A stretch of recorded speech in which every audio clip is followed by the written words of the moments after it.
Hello,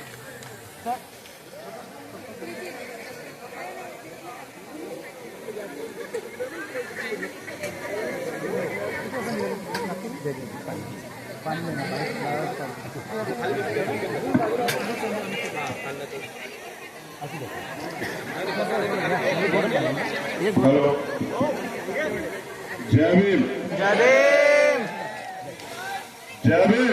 जय भीम। सबसे पहले तो आप सभी को मेरी तरफ से जय भीम नमस्कार। तत्पश्चात आज के इस ऐतिहासिक कार्यक्रम का संचालन कर रहे डॉक्टर भंते धमचेती जी, यहाँ उपस्थित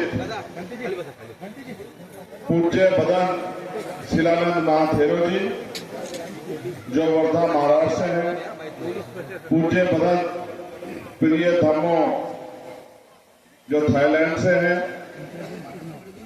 पूज्य बदन रतन ज्योति महाथेरो जो कोलकाता से हैं, भिक्षु मुक्तानंद महाथेरो जो आगरा से हैं, भिक्षु धमरक्षित महाथेरो जो आगरा से हैं, और जिनके संघर्ष, जिनके बारे में जानकर, जिनके त्याग, तप और उनके सेवा भाव के बारे में जानकर मेरे मन में और दृढ़ इच्छा हुई यहाँ आने की। पूज्य बदन ज्ञान ज्योति महाथेरो जी, मैं इस मंच के माध्यम से यहाँ उपस्थित सभी जितने भी हमारे सम्मानित भंते और यहाँ उपस्थित ये हमारा पूरा पंडाल, हमारी माए बहने, बड़े बुजुर्ग नौजवान साथियों, मैं आप सबका बहुत बहुत अभिनंदन और वंदन करता हूँ। अपनी बात को शुरू करने से पहले मैं दुनिया में जन्मे सभी संतों, गुरुओं और महान पुरुषों को नमन करता हूँ, और उनमें भी महामानव तथागत बुद्ध डॉक्टर बाबा साहब अम्बेडकर, मान्यवर साहब श्री काशीराम, राष्ट्रपिता ज्योतिबा फूले, छत्रपति साहूजी महाराज और अन्य सभी जिन महान पुरुषों के संघर्षों से आज हमें ये सम्मान का जीवन मिला है, उन सभी को नमन करता हूं। आप और मैं यहाँ उपस्थित है और ये इस बात की गवाही है, जब मैं यहाँ आने के लिए सोच रहा था तो मेरे मन में कहीं से कहीं तक ये बात नहीं थी कि इतने उपासक और उपासिकाएं वहां होंगी।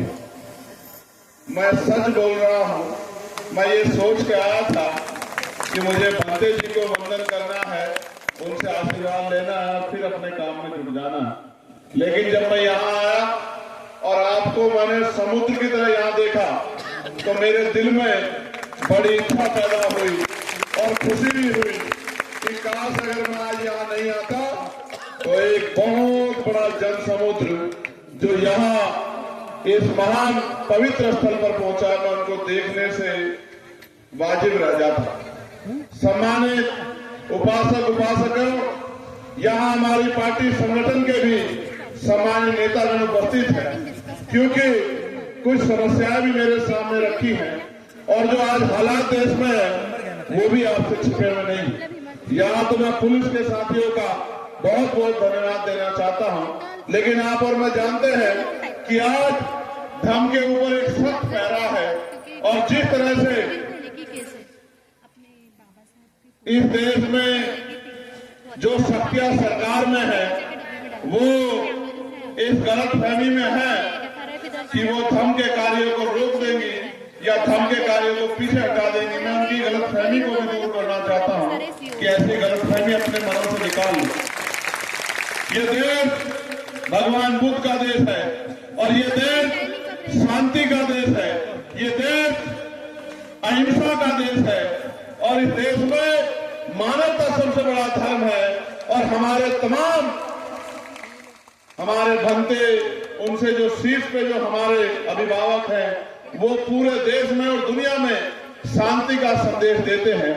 इस शांति के संदेश को देते देते आज हमें कमजोर आता जा रहा है।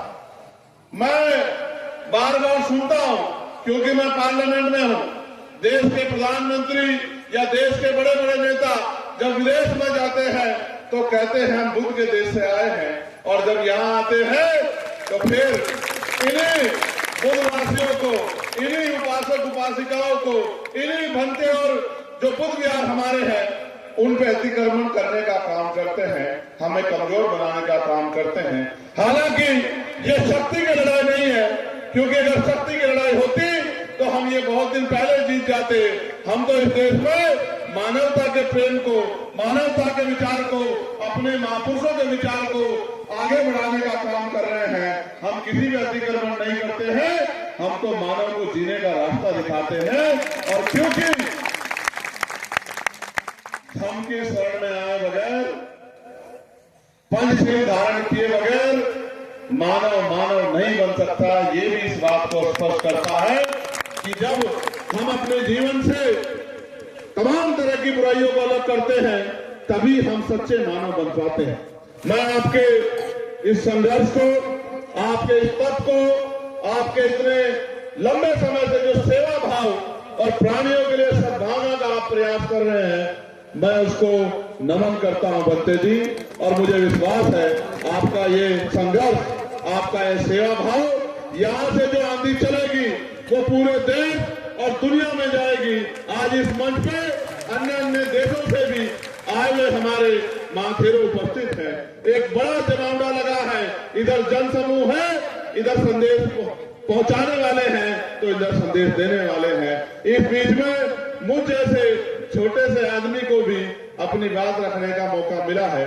मैं भी एक उपासक हूं, मेरे कंधों में भी जिम्मेदारी है, और आप ये जानते हैं कि मैं हमेशा अंधविश्वास पाखंडवाद के खिलाफ एक बुलंद आवाज बनकर खड़ा रहता हूं, जो रास्ता हमें दिखाया गया है।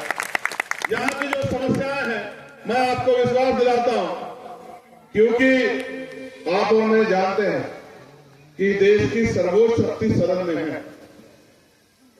इस देश की सर्वोच्च शक्ति वो सदन में है।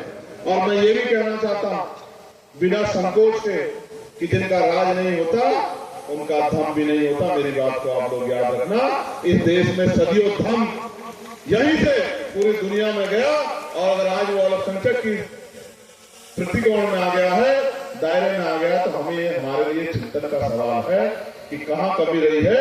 मैं ये भी मानता हूं कि जिस तरह से हम धर्म की रक्षा करते हैं, हमें राजनीतिक शक्ति भी बनानी चाहिए, क्योंकि डॉक्टर बाबा साहब अम्बेडकर जो हमारे राजनीतिक गुरु भी हैं, जो हमारे मार्गदर्शक भी हैं, उन्होंने भी कहा था राजनीति में हिस्सेदारी नहीं लोगे तो उसका सबसे बड़ा दंड ये होगा कि योग्य लोग आपके ऊपर शासन करेंगे। जो एक समय में भगवान बुद्ध के उपदेशों में चल के जो देश सोने की चिड़िया होता था, आज वो देश कर्ज में डूब गया है। ये सवाल हम लोगों के ऊपर है कि ये कैसे हुआ है, क्योंकि जो सत्ता में बैठे लोग हैं वो भ्रष्टाचार में लिप्त हैं, वो तमाम तरह से सुख सुविधा, ऐसे आराम और अपनी कई कई पीढ़ियों के लिए साधन जुटाने में लगे हैं। मानव सेवा उनके लिए महत्वपूर्ण नहीं है। आज इस क्षेत्र में जहां हम खड़े, इस पवित्र स्थल पे मानव और टाइगर के बीच एक बहुत बड़ा जो है झगड़ा चल रहा है, मानव टाइगर कॉन्फ्लिक्ट। इसमें मैंने पार्लियामेंट में भी आवाज उठाई और अपने मंत्री जी से भी कहा, और मेरे क्षेत्र से मैं आपको बताऊं कि आज ऐसा लग रहा है कि मैं नगीना में खड़ा हूं, क्योंकि मेरे यहाँ खुद में नगीना में भी मानव और बाघ का, लेपर्ड का एक जो है युद्ध चल रहा है, और 24-25 इंसानों की जान लेपर्ड ने वहां ले ली। मैं जब जाता हूं तो मंत्री से मिलता हूं, उनसे कहता हूं कि मेरे क्षेत्र में चल के देखो, छोटे छोटे बच्चों को लेपर्ड उठा ले जाता है, और उनकी जो दशा करता है मैं आपको बता नहीं सकता हूं। और इसी तरह की जानकारी मुझे यहां भी मिली है कि यहां भी टाइगर का और मानव का आज की सरकारों के लिए जानवर जरूरी है, इंसान जरूरी नहीं है। इसका खामियाजा भी हमें भुगतना पड़ रहा है, जबकि इंसान ही है जो सबके बारे में सोचता है। मैं तो महापुरुषों के आंदोलन को आगे बढ़ाने का काम कर रहा हूं। बनते चेते जी ने एक समस्या मेरे सामने रखी है। ये समस्या तो चुटकी भर की समस्या है। अगर हमारे लोग एकजुट हो जाए तो ये सरकारें जिनसे हम मांग कर रहे हैं, ये फॉरेस्ट ये सरकार के अंडर है। सरकारें अगर हमारी शक्ति को हम लोग शक्ति बना लें, ये सरकारें हमारे चरणों में होंगी, ये सारे काम हमारे करेंगी। यहाँ लाइट की व्यवस्था हो या रोड की समस्या, मैंने भी देखी, गाड़ी तेज ले जाना चाहता था क्योंकि कल पार्लियामेंट चलेगी, कल राष्ट्रपति जी का अभिभाषण होगा। मैं रात भर जाके सुबह दिल्ली पहुंचूंगा और फिर उस सेशन का हिस्सा बनूंगा, क्योंकि मैं बाबा साहब अम्बेडकर की बात तो मानता हूं। बाबा साहब अम्बेडकर ने कहा था, political power is the master की, इट इज द मास्टर की which you can open each and every door of your success. यानी कि राजनीतिक सत्ता वो चाबी है जिसके द्वारा आप अपनी सारी समस्याओं को हल कर सकते हैं, चाहे रोटी कपड़ा मकान की समस्या हो या यहाँ की छोटी छोटी समस्या। हर समस्या का इलाज भारत के लोकतंत्र में बाबा साहब अम्बेडकर ने अपने 4 बच्चे कुर्बानी देके संविधान के रूप में हमें दिया है। उस संविधान को पूर्ण रूप से लागू कराने में सरकारें विफल है, क्योंकि जिस दिन संविधान पूर्ण रूप से लागू होगा उस दिन इस देश में मानवता का राज होगा और मानव मानव एक समान हो जाएगा। यही विश्वास जो है, जो भगवान बुद्ध के उपदेश थे, उन्हीं उपदेशों को बाबा साहब अम्बेडकर ने संविधान में निर्मित किया है। लेकिन आज सत्ता उनके हाथों में है जो संविधान को कमजोर भी करना चाहते हैं और संविधान के आधार पर देश नहीं चलाना चाहते। और इस बात के लिए बाबा साहब अम्बेडकर ने चेताया था, उन्होंने कहा था संविधान कितना भी अच्छा क्यों ना हो, चलाने वाले हाथ अच्छे नहीं होंगे, उनकी नीति अच्छी नहीं होगी, उनकी नियत अच्छी नहीं होगी, तो अंत संविधान बुरा साबित होगा। आज यही हो रहा है। जिस संविधान के जरिए हम विश्व गुरु बनने चाहिए थे, दुनिया की सबसे बड़ी शक्ति बनने चाहिए थे, उस संविधान के होते भी आज हम लोग और इस देश में गरीबी अमीरी की खाई पड़ रही है। मैं इसलिए आपसे भी कहना चाहता हूं कि हम महापुरुषों को पूजते बहुत है, उनके स्टैचू बहुत लगाते हैं, लेकिन उनके विचारों पे जब तक संकल्प लेके नहीं खड़े होंगे, पहरा नहीं देंगे, उनके विचारों को आगे बढ़ाने का काम नहीं करेंगे, धर्म के काम को स्वतः जिम्मेदारी लेके उसको प्रचार प्रसार नहीं करेंगे, तब तक चीजें आगे बढ़ने वाली नहीं है। हमने काम किसके कंधों पे छोड़ रखा है, हमें सोचना चाहिए। और मैं फिर आपसे कहूंगा, क्योंकि ये राजनीतिक मंच नहीं है, वरना मैं आपसे बहुत सारी बातें बताता। मैं बंते जी से ये भी कहूंगा, और कोई आदेश मेरे लिए हो तो वो आदेश भी कर दें, या उसके अलावा जो मैं देख रहा हूं, महसूस कर रहा हूं, जिस तरह से दक्ष दीक्षा के काम को, प्रतिज्ञाओं को, या जिस तरह से बुद्ध विहारों पे सरकार की टेढ़ी नजर है, मैं आपको विश्वास से कहना चाहता हूं, बिल्कुल घबराने की जरूरत नहीं है। समय बदलता रहता है, आज शक्ति उनके पास है, कल हमारे पास भी होगी। आपको निराश होने की जरूरत नहीं है। कहीं भी अगर किसी भी बुद्ध विहार पे, हमारे बंदों पे या कहीं भी धन के किसी काम में अड़चन आती है तो 24 घंटे 7 दिन हम लोग खड़े हैं, खून का कतरा कतरा छुपा के भी अपने धन की और अपने महापुरुषों की और अपने परम पूजनीय भक्तों के सम्मान की रक्षा करने का काम हम लोग करेंगे, उनको कभी अकेला नहीं छोड़ेंगे। और अगर फिर भी कोई आदेश, कहीं कोई परेशानी आपकी नजरों में हो तो कृपया हमें बताने का काम करें कि हम उसको उस परेशानी को हल कराने के लिए अपनी मेहनत देने का काम करें। रही बात पार्लियामेंट में इस विषय को उठाने की, तो बस मैं आपकी जानकारी के लिए बता दूं कि अभी जो पहले 13 दिन का सेशन है, 13 तारीख तक का, उसमें बजट और राष्ट्रपति अभिभाषण है, उसका पहले से डाटा रिकॉर्ड में चला गया है। अभी 10 मार्च से दोबारा सेशन चलेगा। आप मुझे पूरे विषय को लिख के दीजिए, मैं इस पूरे विषय को और इसके साथ साथ बोध गया के विषय को भी पार्लियामेंट में उठाने का काम करूंगा। ये मैं आपको विश्वास है। जिस तरह से बोध गया में हमारे ऊपर अतिक्रमण किया गया है, हमारी जगह पे कब्जा किया गया है, जहां हमारा अधिकार बैठता है उस अधिकार पे दूसरे लोग स्थापित होंगे, उनको निकालने का और अपने हाथ में उसकी बागडोर लेने का काम भी हम लोग बहुत जल्द करेंगे। इसलिए मैं आपसे कहना चाहता हूं कि जो आदेश आपने मुझे दिया है या जो उम्मीद आप मुझसे करते हैं, मैं हम उसमें खरा उतरने का पूरा प्रयास करेंगे। लेकिन आपसे भी इस पूरे दौर में, इस संघर्ष के दौर में आशीर्वाद और सहयोग की अपेक्षा हम लोग करते हैं, क्योंकि मानव काशीराम साहब कहा करते जो सहारा देगा इशारा भी देगा। आपका सहारा मिलता रहेगा तो हम पूरी ईमानदारी से मिशन मूवमेंट के काम को आगे बढ़ाते रहेंगे। और अगर समय सब अच्छा रहा तो अगले 10 साल बाद का जो जीवन है वो सुनहरा होगा, इस बात की गारंटी मैं आपको देता हूं। ऐसा नहीं है कि मैं इन पैडियों को चढ़ नहीं सकता, क्योंकि मैंने अपने जीवन में बहुत कष्ट सहे हैं। मेरी रीढ़ की हड्डी में, हमारे साथी जानते हैं, गैप है और मैं लगातार छुट्टी नहीं रखता तो गैप बढ़ता जा रहा है। इस वजह से मुझे ऊंचाई पे चढ़ने में दिक्कत है। मुझसे मेरे सारे साथी कहते हैं छुट्टी ले लो, मगर मैं सोचता हूँ एक दिन की छुट्टी में काम बहुत पीछे चला जाएगा। मैं सोचता जीवन का कोई पता नहीं है, एक एक मिनट हमें मिशन के काम में लगानी है।